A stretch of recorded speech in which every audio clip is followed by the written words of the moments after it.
Of course, Biting My Tongue, it is now out there in the world. Yes. I want to go down track by track, and hopefully you can give me a fun nugget about each song, whether it's a lyric, a behind-the-scenes story, a fun secret. Are you down? Yes, I'm so down. Let's do it. Okay, starting with number 1, Biting My Tongue. Biting my tongue, I'm going off the deep end, and I'm tired of it all, but I'm waking up to pretend. Biting My Tongue is one of my favorite songs on the album, and obviously is the title of the album. We actually wrote this in a few hours, and then right after we got matching tattoos. Can we see? It's on my arm. It is. What is it? Biting My Tongue. It is very bad. It is it's the worst tattoo I actually have. I don't think so. We walked into a random shop and got it. I convinced everyone. One of the girls, it was like her second tattoo that she's gotten. Like, I don't know how I convinced everyone, but I think at that point we were like, this obviously has to be the title of the album now. So. Yeah, it's cemented in ink, Yeah. baby. Okay, number 2, Bad For You. Ooh.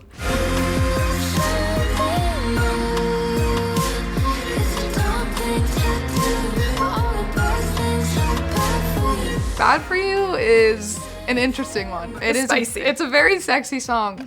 It's actually about one of my best friend's situations that she was in with a guy that we all hated very, very much. So it's not personal to you. I mean, there are some elements that are Because we all like a personal bad to me, boy, you know, right? like it does. It's happened to me before, and I can say that I have been on and off, like before obviously my relationships, this one and the last one, I was on and off with a guy for a very, very long time, since I was like 12 years old, and he was very terrible to me, but I always loved him. And so I was like, oh, I can tie the two situations together. She just kept going for this guy, and he is known to be a terrible, terrible player, cheater, all of the above. And I think she loves that the song is about her. Yeah. They're not together, so that's good. Good. But Take that. Number 3, Not Around. Don't hurt yourself, dragging me down, 'cause I've been doing better since you're not around. I've been doing better since you're not around. Not Around was the first song that I wrote on the album. During that time when I wrote it, it was a really hard time in my life because I lost one of my bestest friends. Oh, so not about a romantic relationship. No, Not Around is about my ex-best friend that became best friends with a girl that absolutely hated me. The girl that she became best friends with would date all the same guys that I would date, would do all the same things that I would do. It was just a really weird situation, and so the whole song is basically about her being best friends with a clone of me. Anatomy. It's just anatomy, you're only half of me, and still you don't know me at all. It's just anatomy, hate that you're half of me. This is a song, obviously, you and I talked about a lot last year. Does your dad know that this song is coming out? I don't think so. We have a tricky relationship where it's kind of like we talk for a while and then we don't. It's kind of just that, like, you know, divorced parents kind of thing. I hope he hears it and, you know, something good comes out of it. Obviously, now it's been a year. Yes. What did he make of it?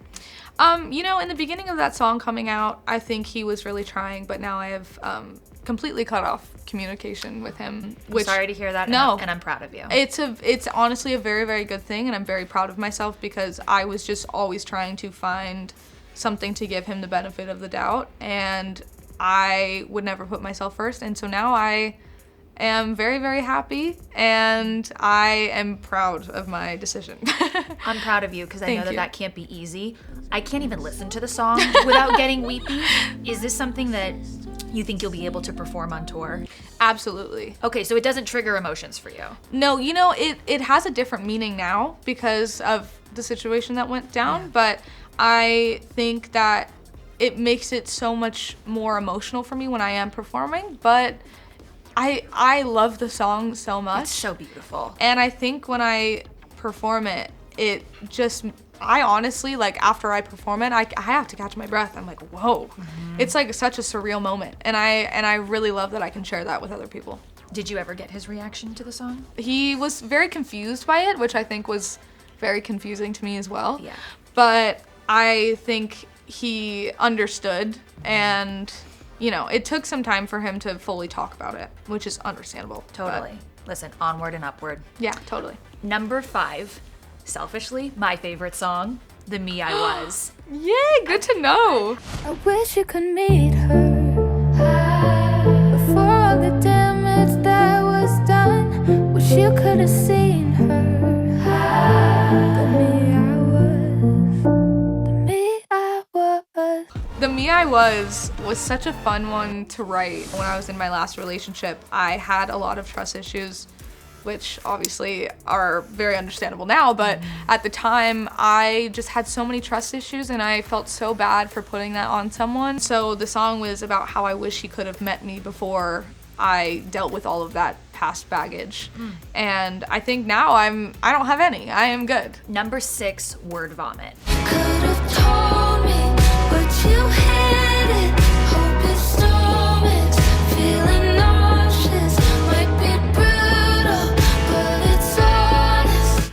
Word Vomit was a very hard one to write. I can imagine. Yes, lots of crying, lots of yelling. It was about my past relationship. I was with him for 3 years, and it was definitely really, really hard to come to terms with. And also, I felt like I was so excited to write the song because usually with my breakups, I don't write really insane songs about them because I don't feel the need to. But with this one, I was like, oh, I am doing We're all this. in. Yeah, Yes. we're all in. Yeah. And I think that's exactly what I did with Yeah. this song. 6 Feet Under. It feels like the end with every step you take to change me.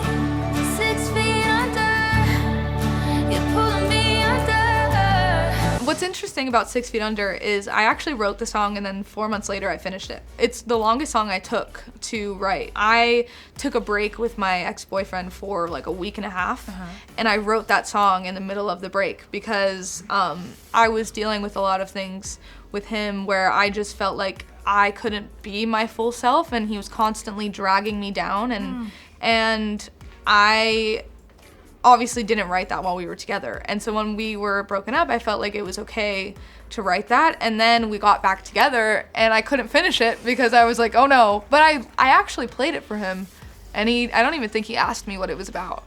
And he loved it. He loved the song. Go figure. Which is so terrible. Well, maybe with a little bit of hindsight, it'll have a different meaning. For sure. Number 8, Close to You. It's not a thing that I won't do whenever I'm this close to you. Close to You is one of my favorite songs that I've ever done. I wanted to make a really sweet love song because obviously I write a lot of mean boy songs. Angsty songs, yes. And I wrote this song actually with Pink Sweats. So cool. Last year. And it was just so insane being in the room with him. I've looked up to him for so long, and he's always just been so kind, and we had the best time. We wrote it in Sia's studio at her house, and it was like him and 2 of his musicians that he works with, and then it was me and my best friend Lenny, and we just had the time of our life. And then we I think after went to the fair, the Orange County Fair, and it was just like awesome. But I got Austin on the song, and he was such a great addition to it, and I think his voice is just so insane, and yeah, I love it. Number 9, Midnight Murderer. Like midnight murders, killing time on streets, blending together. Don't need sleep and don't need an alibi. I could stay dancing forever. Midnight Murderer is my party song. That's Yeah. like stay up all night. She wants to go out dancing. Yes. Number 10, Paper. She looks good on paper. Now I'm a mess. She's got her together. I won't lie, I'm impressed. Paper I actually did a really long time ago, it feels like. But Paper is a very special song to me.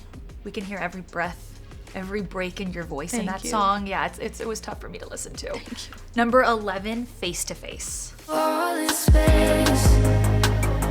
What a shame. How can we be so far apart, face to face? Face to Face is a very confrontational song because it's me talking about how I'm very bad at confrontation. But I think it's an important song to have on the She album. wants to do it in person, not on social media. For sure. And number 12, Casualty. We see the end, don't wanna admit it. To lose you, that would be a tragedy. And I'm scared that you'll be the casualty. Casualty is the last one I finished on the album, and it is about my boyfriend now because we were not dating for a month. And I was like, I'm not dating you, I just got out of a relationship. I was like, that's that. And then he was too perfect, so I couldn't leave him. So an angsty record, but we're ending it on a happy Yes. note. Rapid fire for you. The song that you are most excited for your fans to hear. Casualty, just because I think that's more of the realm that I'm going in with my new music after the album. The song that will shock or surprise your fans the most.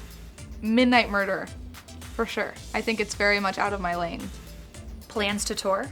Absolutely, yes. You're an incredible dancer, and the first time I met you, you were serving full-blown choreo in a boxing ring on the set of Motives. Yes. So if someone buys a ticket to go see you on tour, we can expect some choreo on stage. I don't think so. Oh, interesting. I don't think so. So the Motives, Kenzie, has that died? Yeah. Not died, she's still there, but maybe she'll come out someday. But I think for now, I am enjoying the raw kind of sitting on a stool and singing. Top 3 goals you have for yourself professionally. I mean, absolutely sell out Madison Square Garden. That is like a huge goal. Is that your of dream mine. venue? Totally. Okay. Yes. I also would love to do a world tour for months and months and months. I think that would be such a dream, which I honestly wouldn't have said last year. Coming from a time in my life where I would be on stage all the time and I would be so nervous that I was gonna make someone mad or mess up. And so when I just started performing like last year, I would look at the stage and just start freaking out. I was like, I can't do this because I was just so scared of letting people down. And I think now I have come to terms with the next time will be better. If you mess up this time, it's okay. Like, it is just for fun. By the way, we never notice. Thank you. My last goal is just keep being myself within my music. I think that's like my biggest goal, is to never lose myself. No, and I know you won't. I know. Is like Grammy or perform at the Oh, VMAs. absolutely. There are millions and millions and millions of goals, but I think my main priority is just getting my music out there and not worrying too much about it, and also just hoping that other people can relate to it as much as I do, because it makes me feel less alone. Listen, you crack your heart open like that, we have no choice but to relate. Good.